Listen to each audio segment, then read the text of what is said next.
Bueno, buenos días, buenas tardes o cuando quiera que nos estén escuchando. Nosotros somos Laura Valentina Coconubo, Juan Diego Moreno y Jennifer Juliet Ríos y Daniel Quintero. Hoy tenemos un invitado especial que nos va a hablar acerca del porte legal de armas y la violencia en Colombia. Entonces, adelante, Laura. Bueno, primero nos gustaría saber cuál es tu nombre, cuál es tu profesión, tu cargo, con quién vives, en dónde vives y cómo se conforma tu familia. Em, Soy Jair Cocunubo Blanco, soy oficial de la Policía Nacional, administrador, una especialización en seguridad y una maestría en intervención de sistemas humanos por la Universidad Central. Em, Vivo en Bogotá actualmente, me encuentro trabajando en la Antioqueño. Mi familia pues está compuesta por mi esposa, mi hija y mi perro.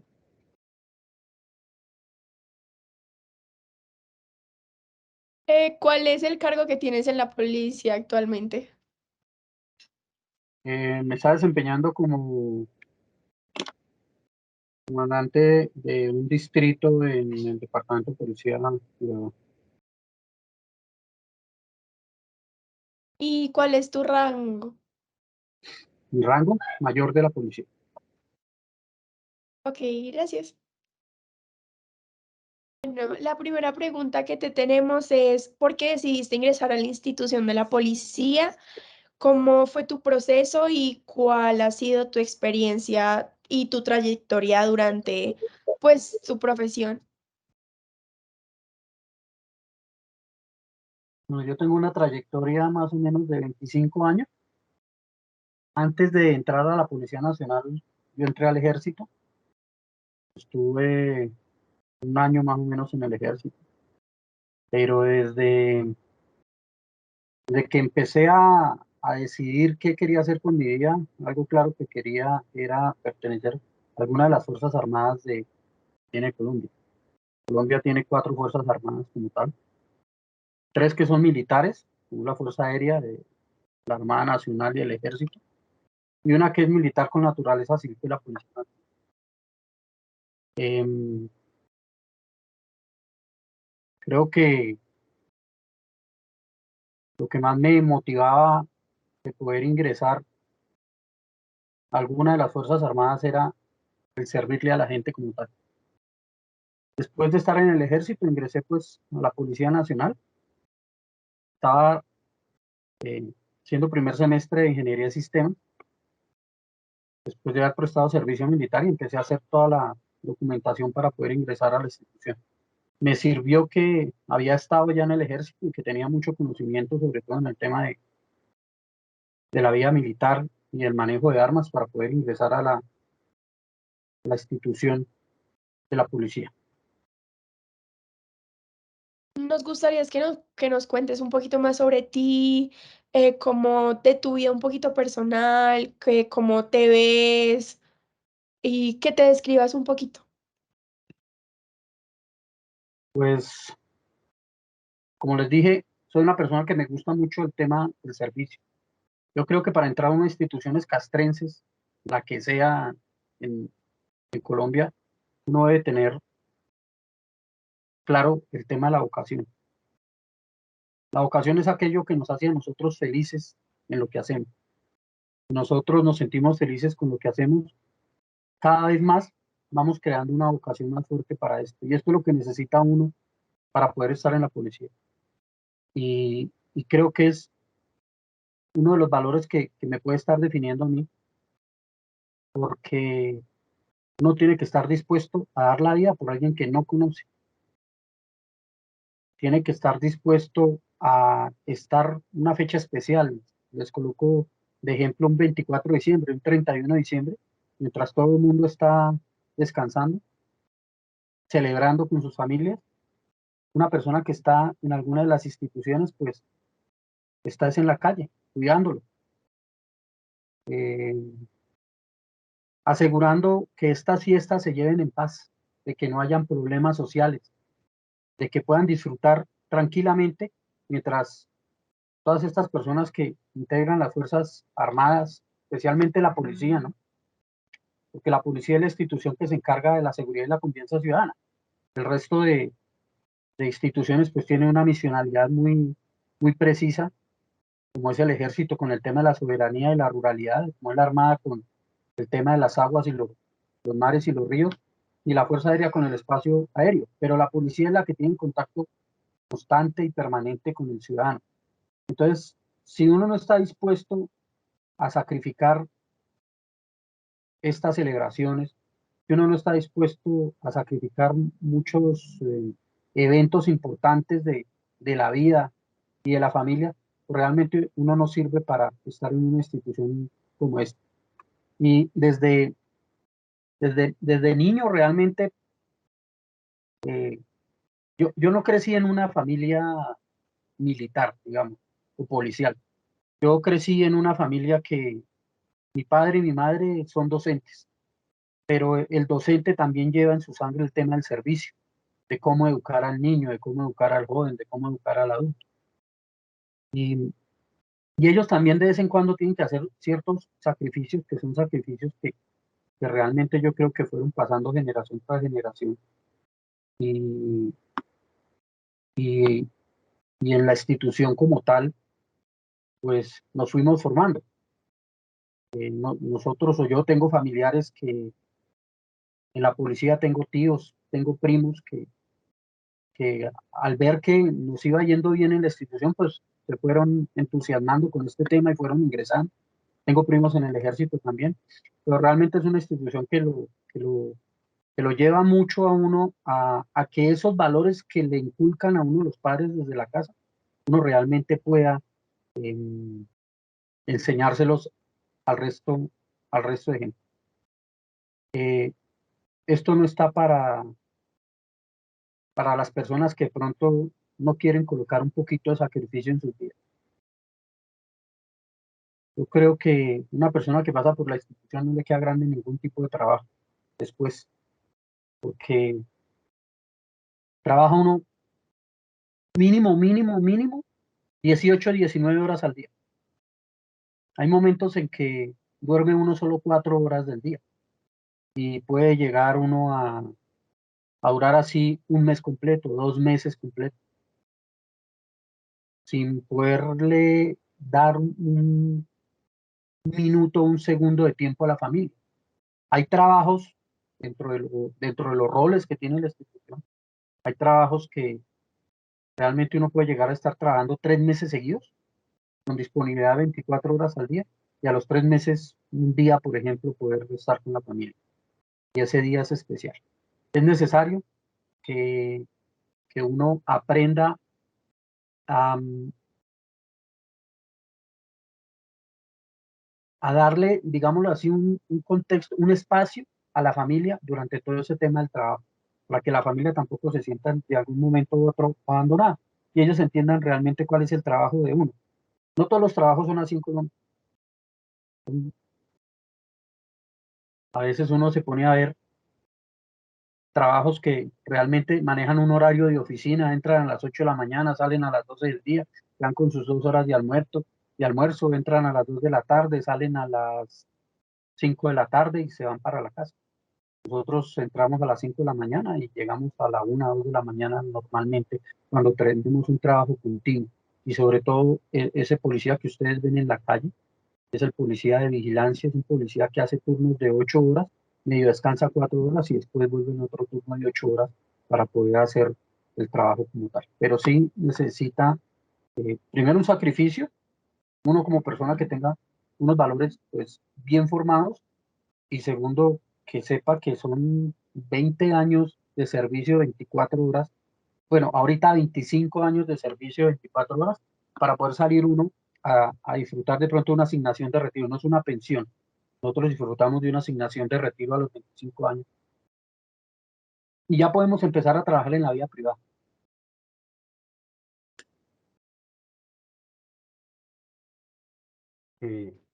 Bueno, Alberto, con respecto a vida en la policía, ¿consideras que las armas han influido de alguna manera en tu vida o no? Pues yo realmente crecí con armas desde muy pequeño. Em, Cuando yo era joven, pues mis padres son oriundos de un municipio que se llama Huicán, Boyacá. Eso es un municipio que queda al norte de Boyacá, donde queda todo el Nevado del Cocuy. Ese nevado lo comparte Cocuy y Huicán. Y detrás del nevado hay una finca que se llama Tras de la Sierra, que es una finca que va a hallar límites con Arauca. Y pues mi padre me lleva a mí constantemente en vacaciones a la finca y allá sí o sí usted debe saber utilizar las armas, porque usted le puede encontrar cualquier tipo de animal salvaje, inclusive se practicaba en ese entonces, porque hace muchísimo tiempo no, desde que entré a la institución no pude volver a ir por allá, pero en ese entonces pues uno las utilizaba para sobrevivir, que así conseguía usted la comida. Las armas son necesarias, pero aquí tenemos que ponerle atención a algo y es eh, la cultura colombiana. Nuestra cultura colombiana es una cultura que históricamente ha sido muy violenta, ¿sí? Yo no puedo comparar, por ejemplo, el, el- el porte de armas de un país como Suecia, como Suiza, como Países Bajos, de pronto, en Holanda, a compararlos con el porte de armas de Colombia, porque la cultura es completamente diferente. De pronto allá ellos, la responsabilidad que lo lleva, pues las manejan de una forma diferente. Aquí nuestra cultura es una cultura que realmente es muy violenta y si ustedes se ponen a analizar la historia de Colombia desde muchos años, digamos desde la época de la violencia, más o menos hace unos 55 años atrás, de la época de la violencia, pues todo el que quisiera sobrevivir en esa época debía tener una arma y manejarlas como tal. Hoy en día, el porte de armas en Colombia está suspendido. El porte de armas realmente, Colombia está autorizado únicamente para los miembros de las fuerzas militares y pues em, hay un artículo de la Constitución Política de Colombia que es el artículo 223 que le da el monopolio de las armas al Estado. Eso quiere decir que y el dueño de las armas viene siendo el Estado como tal. Inclusive, yo comprando un arma, si utilizo mal mi arma, el Estado me puede quitar a mí el arma. Muchos gobiernos han autorizado el porte de armas a los ciudadanos y muchos gobiernos los han suspendido. Y ellos han tomado la decisión por el incremento de los homicidios eh, por modalidad o que hayan sido ocurridos con armas de fuego. Entonces, la forma que ellos tienen para controlar ese flujo de armas en la calle, pues es suspendiendo el porte de armas. Pero en Colombia se maneja también mucha arma que no está reglamentada o que no está monitoreada o rastreada por parte del Departamento de Control de Armas. Y muchas de esas armas pues entran ilegalmente al país y lastimosamente esas armas van a parar a manos de los actores criminales que puede llegar a tener el Estado colombiano como tal. No, que tiene Colombia, pero el Estado colombiano no tiene actores criminales, pero sí Colombia tiene varios actores criminales y actores criminales, para hacerme entender, es todos estos grupos delincuenciales que existen, los que mal conocemos como paramilitares, que son el Clan del Golfo, los que conocimos como guerrillas, los grupos organizados delincuenciales, esos son los actores criminales que tienen armas que no son rastreables o que no han sido rastreadas por Colombia y que entran de una manera ilegal al país. ¿Quiénes quedan desarmados? El ciudadano de bien. Pero el ciudadano de bien para poder tener un arma, pues necesariamente necesita de un porte que le dé el Departamento de Control de Armas. Actualmente, como les digo, está suspendido para que un ciudadano común y corriente pueda adquirir un arma como tal, fuera de hacer el trámite ante el Departamento de Control de Armas, del porte de armas, tiene que hacer un trámite ante la brigada donde él esté viviendo, la brigada militar donde él esté viviendo, para sacar un porte extraordinario, pero no se lo dan a cualquier persona. Las excepciones son un mundo de excepciones que hay y eso realmente lo que busca es minimizar o llevar al mínimo el flujo de armas que puede llegar a estar en el Estado. Pero la relación de las armas digamos, la relación que he tenido yo con las armas ha sido desde muy pequeño, desde muy niño. ¿La veo necesaria? Sí, la veo necesaria. ¿Tengo arma de propiedad? Sí, sí, tengo arma de propiedad. La llevo para todo lado, pero la llevo para todo lado, pero no porque quiera utilizarla, sino para que en cualquier momento, como último recurso, porque un arma de fuego es el último recurso, primer recurso de cualquier conflicto es la palabra, es la mediación, es sentarse, venga, ¿cuál es el problema? Dialoguemos, es el primer recurso. El último recurso es un arma de fuego, pero un recurso que realmente uno no debe llegar a utilizarlo. Y hay mucha gente que no la sabe utilizar, que tiene arma y ve el primer problema y una vez la va sacando. Normalmente cuando uno saca un arma es porque la va a utilizar, si no, no la saque.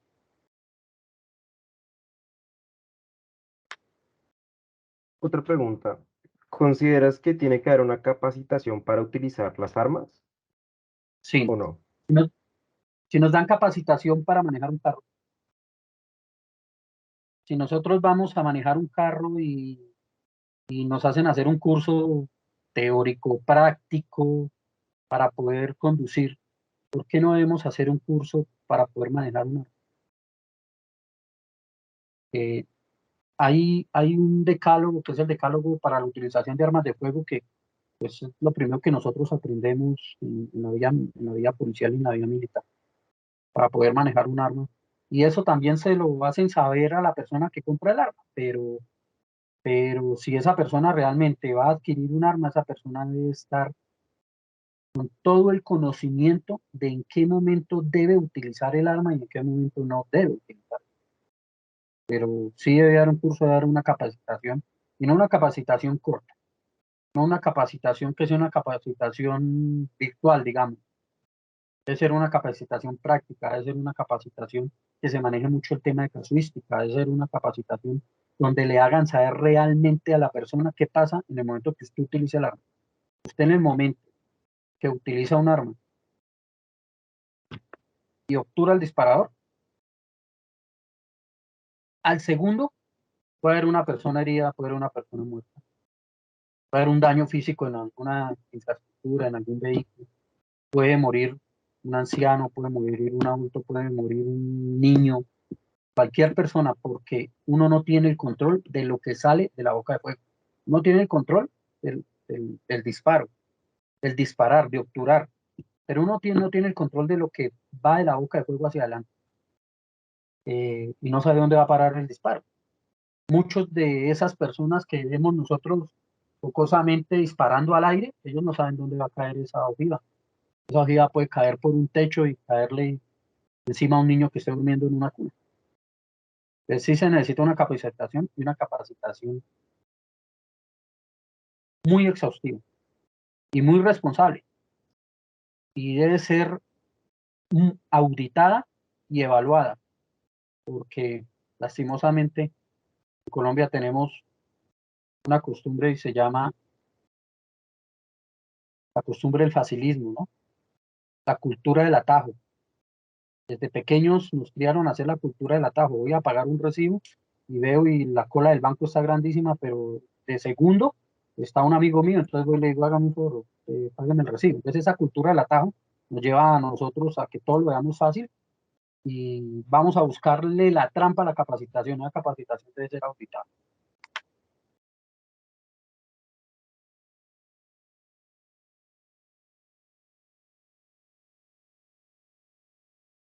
Digamos, pues a ver, ¿tú qué tan grande crees que es el problema con las armas que no están registradas y rastreadas por el gobierno? Porque en el pequeño conocimiento que tengo del tema, pues realmente sé que en Colombia no es tan complicado tener, o sea, comprar un arma. Tener la posesión legal, de pronto ya es otro tema, pero conozco gente que tiene armas en su posesión y que yo sé que no están registradas, que las tienen de manera ilegal. ¿Cómo Sí, crees que este problema, cómo está afectando al país y qué tan grande es? el problema es inmenso, el problema es grandísimo. Hay, digámoslo así, el mercado negro que se mueve en Colombia es bastante grande. Hay armas que ya dejaron de ser amparadas. y esas armas que ya dejaron de ser amparadas, pues todavía están bajo el control del Departamento de Control de Armas, pero la ley es muy clara y dice que una vez una persona que sea poseedor de un arma que debe ser amparado, no tiene que irla a entregar al Departamento de Control de Armas. Pero hay muchas armas que entran ilegalmente por fronteras o inclusive armas que no son industriales. ¿A qué me refiero un arma que no sea industrial? A armas hechizas. Cualquiera persona que conozca el tema de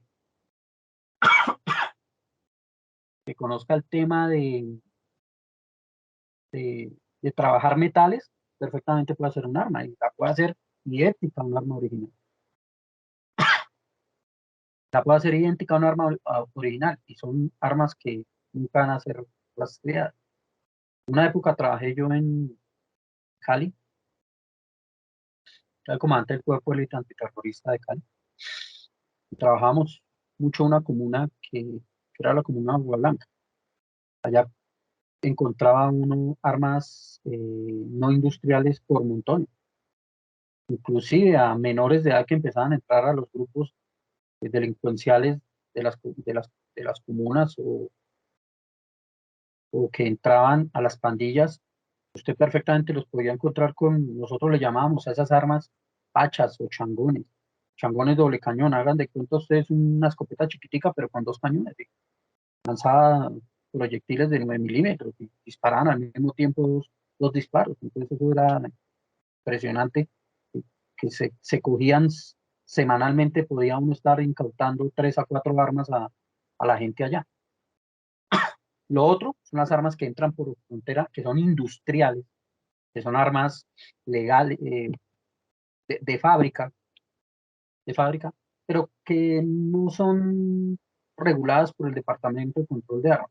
Es todo este conjunto de esas armas que hacen, que no son industriales, y estas armas que entran por parte del mercado negro, pues es un mundo de armas que están circulando por la calle y que resultan muchas veces en manos del delincuente. Cada vez que hay una escena de un crimen, por la modalidad de sicariato, las unidades de criminalística que llegan a hacer la inspección de los hechos, llegan no solo por hacer levantamientos, sino también por recolectar la mayor cantidad de elementos materiales de prueba, de evidencias que encuentran en el lugar. Y muchas de esas evidencias que le pueden dar a uno un camino o una hipótesis de lo que pasó, son los casquillos que quedan en el piso y las ojivas que quedan incrustadas de pronto en una pared, en un poste, inclusive dentro del cuerpo. Pero sobre todo los casquillos. Esos casquillos nos llevan a nosotros a rastrear no solo el arma, porque todas las armas de fuego industriales, el cañón es como la huella digital de nosotros, única. El cañón deja una marca en la ojiva que es única, de la marca del arma. Y la percusión, o sea, donde el percutor pega el cartucho, ese huequito que hace el percutor también es único de acuerdo a la marca del arma. Entonces, esas marcas que nosotros recolectamos en los lugares de los hechos, pues a nosotros, por medio de exámenes de laboratorio, un sistema que llaman el sistema SUCOA, los exámenes de laboratorio, pues nosotros podemos llegar a rastrear armas y ver qué coincidencia hay entre un homicidio y el otro, porque hay muchos homicidios que los hacen con la misma arma, y eso nos lleva de pronto a rastrear el arma. Un arma que es hechiza no nos deja esa señal. Ese es un homicidio que ya va a ser, ya empezamos, digamos, un inconveniente para poder rastrear el arma como tal. Pero todas esas armas que están en la calle son las que están realmente haciendo la mayor cantidad de los delitos. Homicidio, pleteo o todos los delitos que atentan el sistema financiero, hurto, ¿sí? El hurto con todas sus modalidades, todos lo hacen por atraco, lo que mal conocemos como atraco a mano armada, ¿sí? Y inclusive la extorsión y el secuestro. Esas son delitos que se cometen en su gran mayoría con armas que no están reguladas, que están en la calle. Y eso sin contar que uno como padre de familia tenga un arma, no la tenga guardada, y llegó el hijo, la cogió, se puso a jugar con el arma y llegó u ocurrió alguna desgracia, impactó a alguna persona, se disparó él mismo. Y son con armas que realmente nosotros no tenemos controladas en la casa. Pero el problema es gravísimo de todas las armas que están en la calle.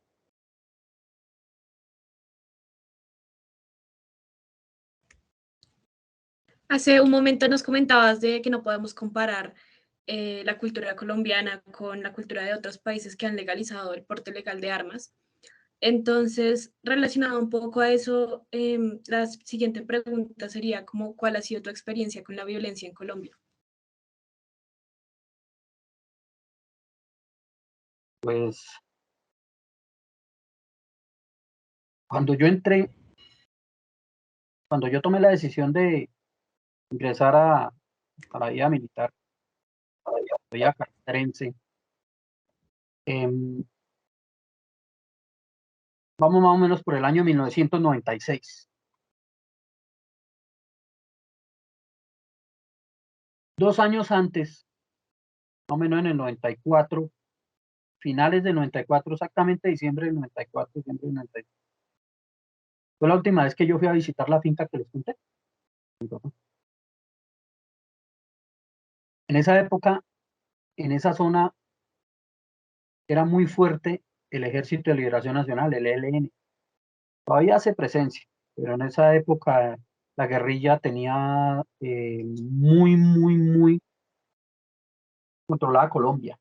Inclusive uno no podía salir de aquí de Bogotá a los llanos orientales.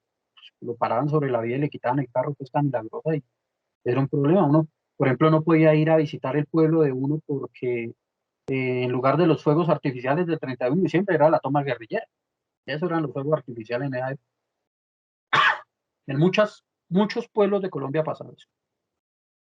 Nosotros duramos allá más o menos unos 3 meses, perdón, más o menos un mes, y ya íbamos a salir. Cuando salimos quedamos en una emboscada que el ELN le hizo al ejército. Asesinó 29 soldados. Solo un soldado quedó vivo. Y nosotros, pues lastimosamente, llegamos en el momento que estaban atacando al ejército.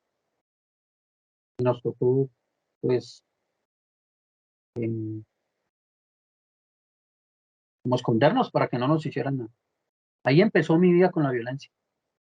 Después de eso, decidí entrar al ejército. Y decidí entrar al ejército porque me di cuenta de la forma tan vil como asesinaron a todos estos soldados. Y las noticias de esa época era, se tomaron Puerto Rico, se tomaron Puerto Lleras, se tomaron Mitú, eran solo las tomas guerrilleras. Es 6 policías contra 150 guerrilleros, solo asesinaron un policía y tantos guerrilleros muertos. Esas eran las noticias de ese entonces. Entonces ahí decidí entrar y en el año 1996 se complicó más el tema de las tomas guerrilleras. Ellas se tomaban semanalmente un municipio. Entonces ahí decidí entrar yo a la policía, porque la policía era la que inicialmente enfrentaba todas esas tomas guerrilleras. Eran los primeros que encontraban era la policía. El ejército llegaba realmente era a apoyar a la policía en todo momento. Y después salía a trabajar una vez me gradué, son 3 años que uno dura en la escuela.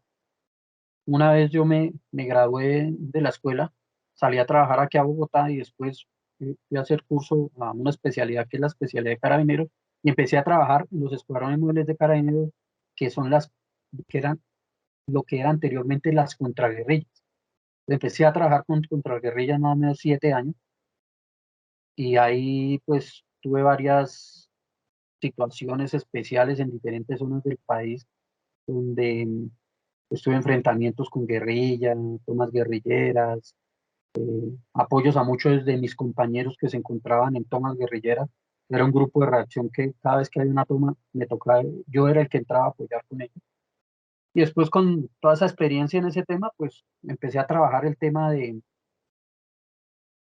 antiterrorismo en Colombia y pude entrar al cuerpo de élite antiterrorista de una zona especial en Colombia que era todo lo que es Nariño, Cauca y Valle y Buenaventura. que era una zona que era bien complicada en ese entonces, que se empezó a trabajar. Ya después de eso, pues seguimos pues, trabajando todo este tema de contrarrestar los actores criminales, y posteriormente pues me enviaron a una de las zonas un poco más complicadas, y que fue la zona donde empezó el paramilitarismo en Colombia, que fue la zona del Urabá antioqueño. Allá estuve aproximadamente 6 años, que es donde estoy actualmente, trabajando todo lo que es el tema de el grupo Clan del Golfo. Es una violencia que es parecida pero diferente a la guerrilla, en violencia, parecida pero diferente. La guerrilla tiene una ideología, ellos manejan ciertas cosas, la forma de atacar de ellos, atacarnos a nosotros es completamente diferente. El Clan del Golfo ya es algo que va directamente relacionado con las economías ilícitas, minería ilegal, lo que es la minería de oro, el tema del narcotráfico es muy fuerte, el tema de la extorsión es muy fuerte, el tema del control social o el control de un grupo de municipios es bastante fuerte. Los ataques hacia las fuerzas militares son completamente diferentes a una toma guerrillera como tal. Ellos realmente trabajan en temas de hostigamiento, pero he vivido como esa transición que ha llevado el país en estos últimos 25 años en la violencia. Empezamos trabajando con el tema de guerrilla, después vimos proceso de paz, tema de paramilitares, bueno, antes del tema de la guerrilla estuvo eh, digamos, con los acuerdos de San José de Ralito, se empezó a vivir lo del desmonte del paramilitarismo como tal, después llegó el proceso de paz, pero salieron grupos nuevos. Después que los paramilitares se movilizaron, pues llegaron los urabeños y otra vez se volvió a montar el tema de las autodefensas gaitanistas de Colombia, y después, mejor dicho, por eso es lo que yo les digo, que la cultura es completamente diferente. Aquí nosotros podremos desmontar un grupo, pero vienen 2, 3, 4 grupos más detrás esperando a coger todo ese poderío que ellos tenían, las rutas de narcotráfico que ellos tenían, y es una violencia que va a seguir. Proceso de paz nos dijo, se acabó las FARC, pero ahorita tenemos las disidencias de las FARC y están peores que la anterior FARC. Pueden decir, vamos a acabar con el ELN, se acaba el ELN, pero va a venir otro grupo que va a reemplazar el ELN. Se acabaron los paramilitares, pero llegó otro grupo que eran de ellos mismos, que no se acogieron y formaron grupos nuevos, y siguió siendo lo mismo.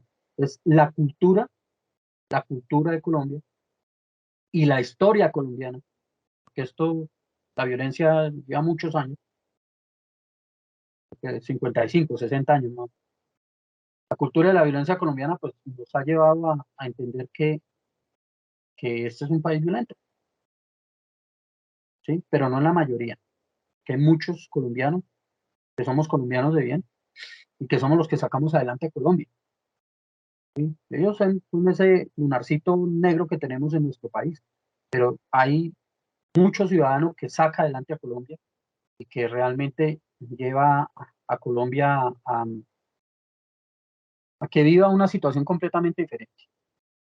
Yo en alguna oportunidad veía un video cuando empezó todo el proceso de paz, veía un video donde sentaron a un campesino de una zona golpeada por la violencia de los llanos orientales, y al lado montaron a un joven de una universidad bogotana muy prestigiosa y les hicieron la misma pregunta. Les decían que cuál era el pensamiento que ellos tenían sobre la guerra en Colombia. Y fue sorprendente escuchar al joven de Bogotá cuando decía que él no había vivido la guerra en Colombia, y al escuchar al otro joven, al campesino, donde dio a conocer todo lo que le había pasado a él en la vida. Le habían asesinado a la familia, le había tocado salir de la zona donde estaban, desplazados, y donde llegó volvieron y desplazaron, y donde llegó volvieron y realmente llegó a un punto en que lo acogió una fundación que fue el que le ayudó a seguir adelante. Entonces, esas dos personas viven mucho en Colombia. Hay gente que realmente nunca sabe qué pasa en Colombia. Gente que cree que Colombia es un país europeo. Eso uno a veces se pone a pensar, se pone a ver en redes, sobre todo cuando sale gente a hablar sobre en Colombia todo ha sido un remanso de paz toda la vida y uno le pregunta, pues, me gustaría saber esa persona dónde vive, ¿no? ¿En qué lado ha estado en Colombia? Para que no sepa realmente qué es lo que pasa en Colombia. Pero la violencia en Colombia realmente ha estado casi toda mi vida, lo que llevo.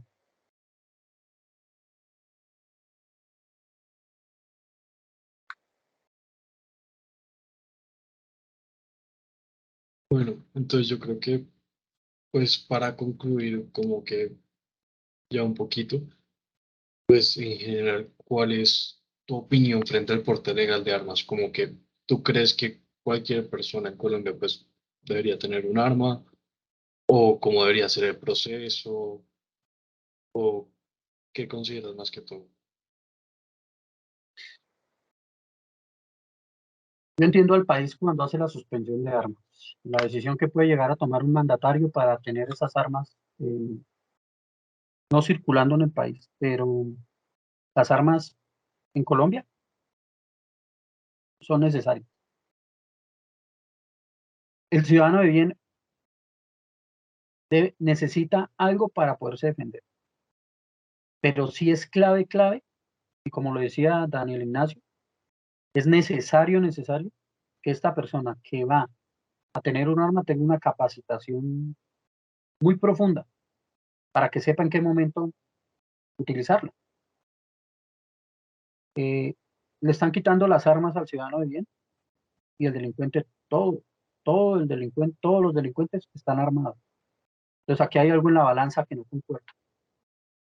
Si el ciudadano está bien capacitado de en qué momento va a utilizar su arma y que el arma realmente la necesita para salvar su vida o salvar la vida de un tercero, el homicidio no tiene por qué eh, dispararse, digámoslo así, por qué elevarse.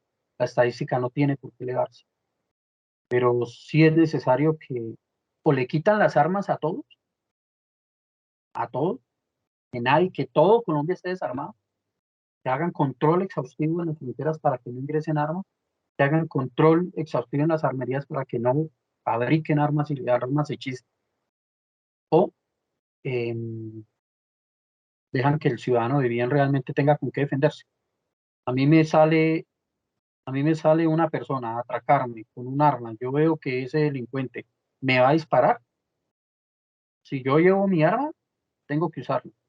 Si no, me tocará gritar y salir a correr porque estoy en desventaja con el delincuente.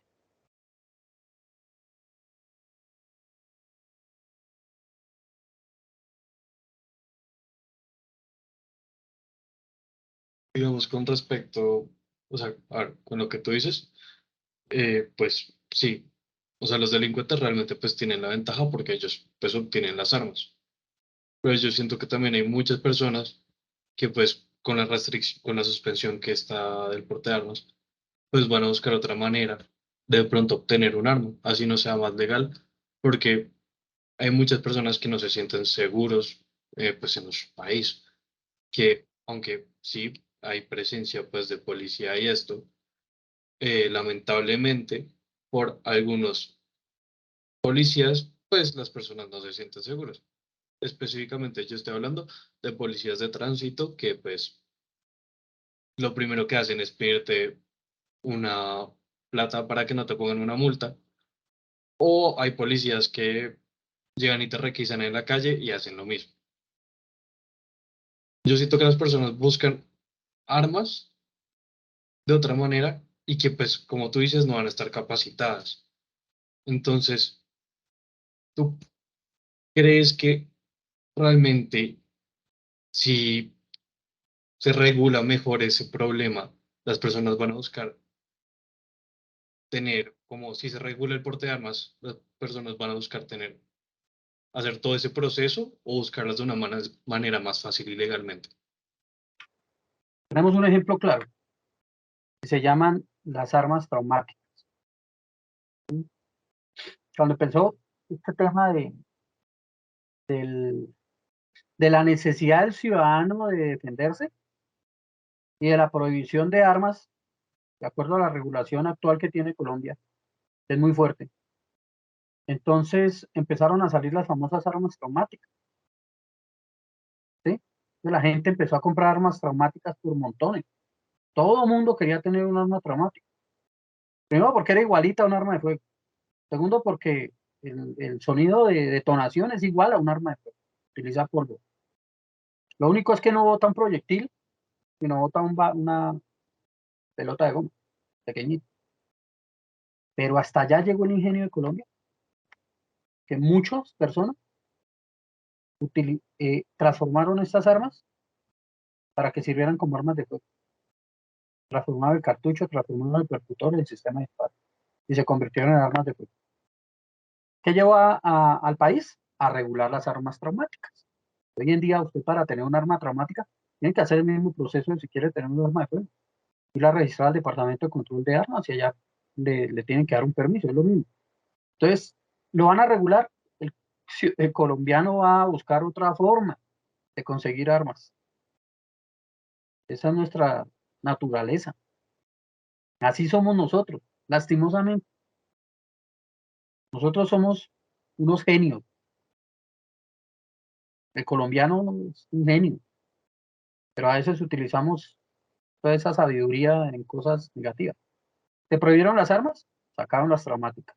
Vieron que las traumáticas no ejercían de pronto el mismo año y las transformaron. Tocó volverlas a regular, tocó empezarlas a regular. Pero el colombiano va a buscar otra forma, y sobre todo el delincuente colombiano, va a buscar otra forma para saltarse todas estas normas. Y las normas al inicio siempre causan resistencia a la comunidad, ¿no? Pero después de unos años causan costumbre. Ya la gente se va acostumbrando.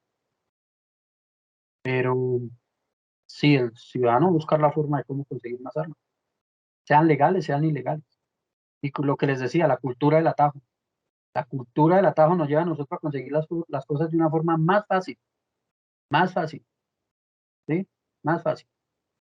Si yo necesito algo y veo que lo puedo conseguir fácil, ¿para qué me va a complicar la vida y lo va a conseguir haciendo todo el trámite? Que es la forma legal. Pero esa es nuestra cultura, lastimosamente. Algo que tenemos que cambiar mucho aquí en Colombia.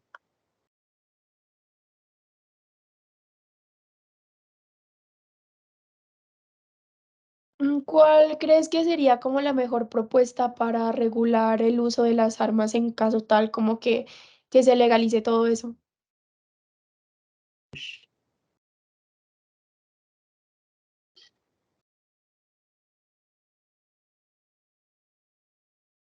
Primero, que no sea una propuesta populista, ¿sí? Que sea algo estudiado, y que sea estudiado desde muchos años atrás. Em,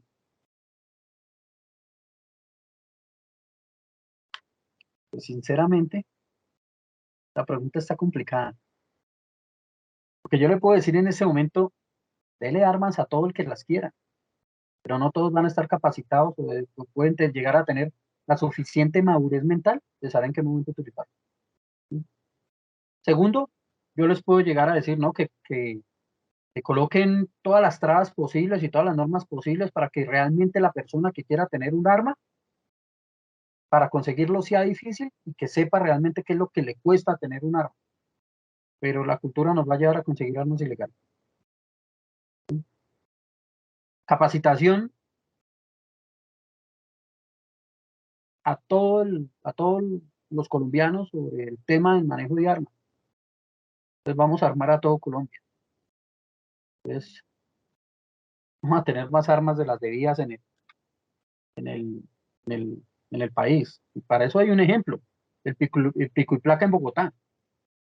Creyeron que con el pico y placa en Bogotá realmente iban a minimizar o iban a desmotivar la compra de vehículos para que la gente no tuviera vehículos y se fuera más en transporte público y solucionar un problema de tránsito en Colombia. Eso fue como matar el pollito bueno para darle caldo de pollo al pollo enfermo. Entonces, ¿qué hizo la gente? Pues compró más carros. Entonces, ahora tengo un carro impar, tengo un carro par. Entonces, se multiplicaron los carros en Colombia. Eso mismo puede llegar a pasar con las armas. ¿Cómo regularlo? Yo creo que Colombia tiene reguladas las armas. Es más, hay un decreto ley que es único para, para el tema de armas en Colombia, que es el decreto 2535, si no me acuerdo, que es del 93. Sí, de 1993. Y él es muy explícito en su ABC de cómo realmente o qué ciudadano realmente debe tener. Segundo, esperando de que las armas no las compramos, por ejemplo, en Amazon, ¿no? Y las importamos, ¿no? Nadie puede importar un arma. El único que tiene derecho a importar un arma o que tiene la autorización de importar un arma es el Estado colombiano, por intermedio del Departamento de Control de Armas en Colombia. Pero es difícil regularlo, difícil. Pero para eso sí, claro, que eso no debe ser algo populista, esto debe ser algo por una investigación.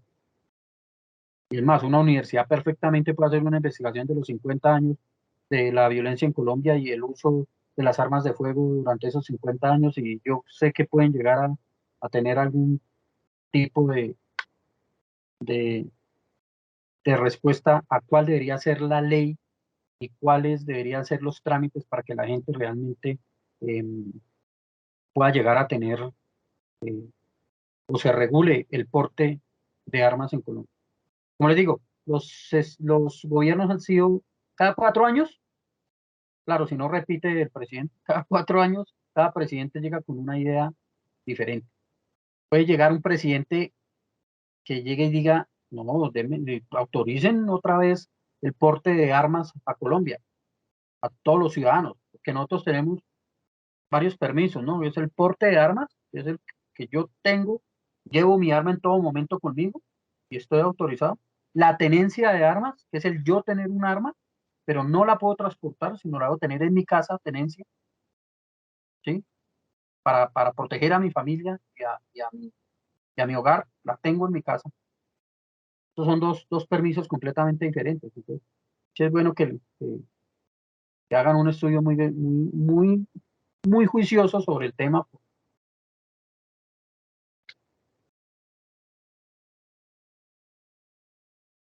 Nosotros en Colombia, en cualquier momento, Dios no lo quiera, el estallido social. ¿Se acuerdan del estallido social? De lo que llamaron estallido social. Eso que llamaron estallido social, imagínenselo con armas.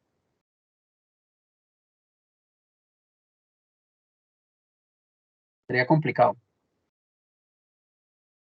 Sería complicado. Entonces, difícil la pregunta, Laura Valentina, pero puede ser un trabajo de grado para ver cuál puede llegar a ser la, la ley correcta que aplique a nuestra cultura y que realmente permita que el ciudadano de bien se defienda. Yo creo que lo que hay que buscar es eso. El fin de todo es que el ciudadano de bien tenga realmente cómo defenderse del delito.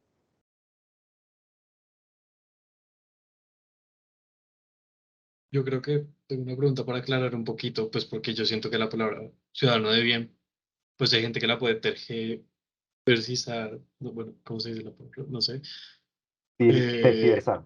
tergiversar mucho.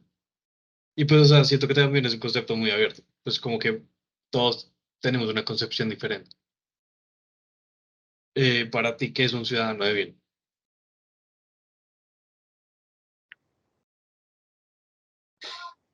Digamos que ese es un concepto, el ciudadano de bien es un concepto que utilizamos mucho y es aquel ciudadano que no está dentro de algún grupo delincuencial.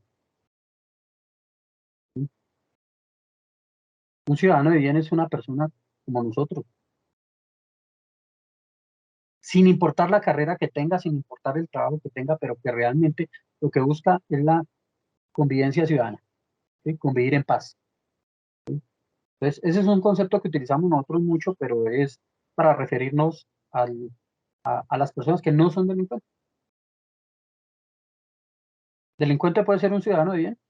En el momento que es delincuente, pues quién sabe, ¿no? El tipo puede ser una excelente persona, un gran amigo, pero en el momento que comete un delito ya es un delito que tenga conciencia de que lo cometa, ¿no? Que a veces nosotros cometemos delitos involuntariamente, desconocimiento por muchas cosas, pero no, aquel delincuente que decidió en su vida ser delincuente. Desde chiquito dijo, yo mejor dicho voy a hacer es malo y bien malo. Ese es un ciudadano que no es delito, que no tiene unos valores realmente formados en el tema y lastimosamente la vida de ellos ha sido difícil, de muchas de estas personas. Han llegado ahí por diferentes situaciones. Cuando uno trabaja sobre todo el tema de la criminología y el comportamiento social, pues uno se da cuenta que muchas de estas personas llegan a ese mundo que les tocó una vida difícil,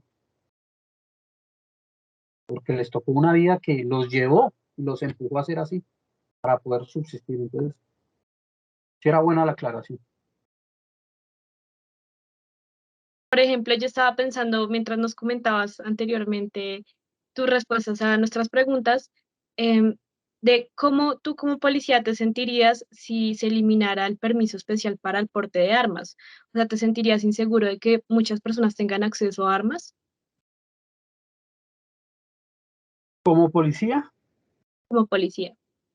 bueno, como policía, pues deberíamos ejercer más control, estar más pendientes sobre todo de las armas legales, porque existiría mayor circulación de armas en la calle. Preocupado como tanto no, pero yo creo que sería un reto muy importante en poder llegar a controlar ese flujo tan grande de armas que estarían en la calle en ese momento, porque el flujo sería demasiado. La percepción de seguridad, la percepción de seguridad en Colombia es bastante, la percepción de inseguridad en Colombia es bastante grande. ¿Sí? La seguridad se evalúa, la seguridad se ve en dos aspectos, una cosa que es la seguridad objetiva, que es lo que vemos, lo tangente, la delictividad, y la seguridad subjetiva, que es el miedo ciudadano, el miedo del ciudadano de sentirse seguro, ¿sí? Y ese miedo, o esa seguridad subjetiva es bastante grande en Colombia. El ciudadano realmente se siente inseguro, muchas veces no por lo que le ocurre a él, sino por lo que escucha, ¿sí? Porque uno puede encontrarse con un ciudadano que dice, no, esta ciudad está acabada, eso mejor dicho, están atracando en todo lado. Y usted si le hace la pregunta al ciudadano, ¿a usted lo han atracado? Y el ciudadano le va a responder a uno, no, a mí no me han atracado. Entonces, ¿por qué dice que la ciudad es insegura? No, porque es que a mi vecina la atracaron, por los medios de comunicación escuchamos que la ciudad está insegura. Entonces, esa seguridad subjetiva que es el mismo ciudadano es bastante grande en Colombia. Entonces, al haber ese porcentaje tan alto de seguridad subjetiva, pues lleva a que la gente de alguna forma se proteja. Y eso es comprando un arma. Entonces, ese flujo de armas va a ser bastante grande. Entonces, sí va a haber una responsabilidad sobre todo de las fuerzas del Estado, sobre todo la Policía Nacional, que es la encargada de la seguridad y convivencia ciudadana, de realizar un control mucho más exhaustivo en el tema del control de armas en la calle, sobre todo de las armas de los ciudadanos. Pero si realmente son armas que son legalmente autorizadas por el gobierno colombiano y que tienen todos los requisitos, pues realmente yo creo que son armas que van a ser un poquito más controlables que las otras armas de las que ya estábamos hablando. ¿Tú crees que el índice de homicidios aumentaría si pues el porte se elimina? Sí, sí puede ser. Puede ser porque el ciudadano ya en el momento que lo vayan a atracar, pues él va a reaccionar de alguna forma. Puede ser que se incremente el homicidio con la utilización de armas de fuego, ¿sí? Porque homicidio es un universo inmenso. Puede ser por utilización de armas blancas, puede ser por una riña recíproca, puede ser por golpes, puede ser por un elemento contundente, cortocontundente, punzante, cortopunzante. Entonces ese es un universo. Sí se puede llegar a incrementar un poco el tema de la justicia ciudadana, digamos, ¿no? El ciudadano se siente mal, vienen a atracarlo, y el ciudadano, si no está capacitado, si no está consciente de lo que va a hacer con el arma, pues la va a sacar y la va a accionar y va a causar un homicidio.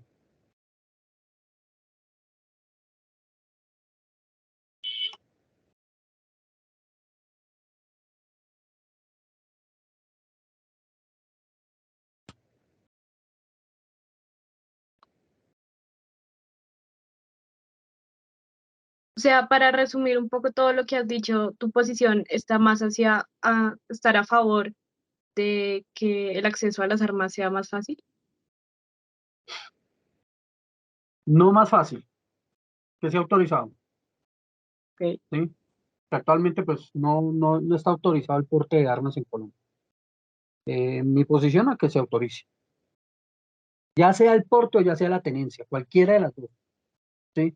Y con esto que está viviendo Colombia últimamente, sobre todo, yo creo que la gente va a optar más por la tenencia, cuidar su predio, cuidar su casa, cuidar su hogar, cuidar su familia.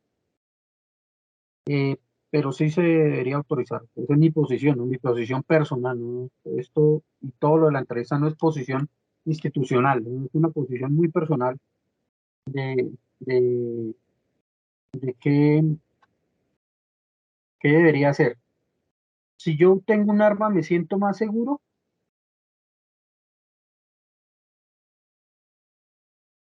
Pues, no sé, yo tengo arma y ando con ella casi siempre, pero hay momentos en que no la saco, porque veo que de pronto al sitio donde voy o lo que voy a hacer no amerita que de pronto uno lleve un arma como tal. Sí, si yo veo que voy a un sitio complicado, que ya dentro de la experiencia uno sabe que puede llegar a servirle para algo, pues uno la lleva. Pero el hecho de tener un arma en algunas oportunidades no puede dar seguridad, en algunas oportunidades puede dar inseguridad. Depende la capacitación que tenga la persona, ¿sí? Porque puede ser que yo compre un arma, pero me da miedo utilizarla. La tengo porque la quiero tener, pero me da miedo utilizarla, entonces la voy a sacar y en el momento que la saque, la voy a tener que utilizar y no voy a tener la responsabilidad, no a ser responsable en su utilización. Entonces eso sí depende de cada persona. Pero sí, el porte de armas sería otro.